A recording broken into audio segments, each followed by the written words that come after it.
જય માતાજી બધાને, જય શ્રી કૃષ્ણ. કેમ છો બધા? તો આજે તો આપણે ગયા હતા બહાર. તો આપણે આજે રસોઈ બનાવવાનું મોડું થઈ ગયું છે, તો હવે રસોઈ બનાવશું. તો રસોઈમાં તો આપણે રીંગણ પડેલા છે, દૂધી ફ્લાવર, પણ આજે મોડું થઈ ગયું છે તો આપણે રીંગણ બટેકાનું શાક કરી દઈશું. તો રીંગણ લઈ લઉં હું, રીંગણ બટેકાનું શાક બનાવી દઈશું.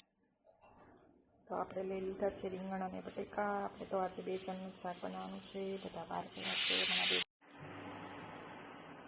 તો આપણે શાક બનાવવા મૂકી દીધું છે અહીંયા. તો આપણું શાક બની રહ્યું છે. હવે રીંગણ બટેકાનું શાક બનાવવાનું છે ખાલી.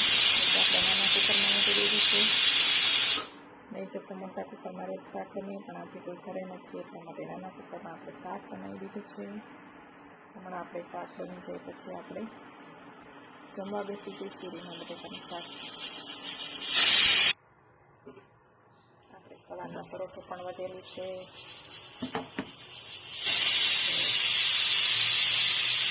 ચા નાસ્તામાં સવારે પરોઠા બનાવેલા હતા આપણે. ચાલો આજે આ વર્ષે આપણે લીંબોડીમાં લીંબુ બેઠા છે, નાના નાના જ બેઠા છે. તો હું બતાવી દઉં, એ પણ નાના નાના લીંબુ બેસી ગયા છે.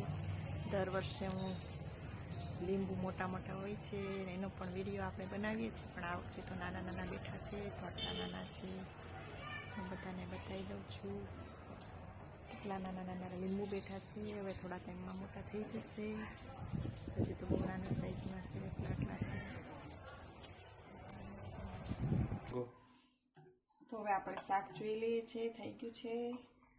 તો હા, આપણું શાક રેડી છે. આપણે થોડું રસાવાળું શાક બનાવવાનું હતું, તો આપણું શાક રેડી થઈ ગયું છે રીંગણા બટેકાનું. તમે જોઈ શકો છો આપણું શાક બની ગયું છે, કુકરમાં રેડી થઈ ગયું છે. હવે રોટલી બનાવી દઈશું અને પછી આપણે જમી લઈશું.